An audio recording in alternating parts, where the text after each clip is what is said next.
Ito, Justice Corpus, sa ibang issue naman ho 'no, sinabi niyo ho sa isang, panayam na maaaring mag-issue na ng, warrant of arrest ang, International Criminal Court o ICC ngayong, Setyembre, kaugnay ho ng, war on drugs ng, nakaraang administrasyon.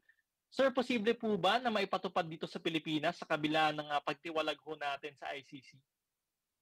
Well, under the extradition law of the Philippines, we can extradite a Filipino if the other country has an extradition treaty with us. Eh wala na tayong extradition treaty ngayon with the ICC dahil we left ICC. But there is that provision na we are still obligated to cooperate with ICC for crimes committed when we were a member, no? Pero it clashes with that provision ng extradition law na we can extradite someone only if there is an existing extradition treaty. So it could go either way. Pero ang tingin ko, we better just rejoin ICC para klaro.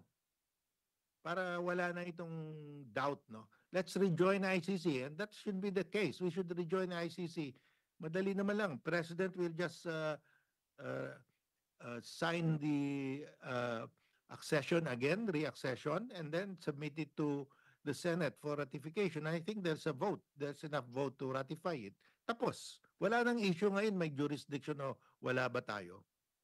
I know sir, kasi involved nga ako dito dating presidente and also a sitting senator. Maganda ho talaga na yun nga ho nasabi niyo ho na we just, have to rejoin nga ho sa ICC.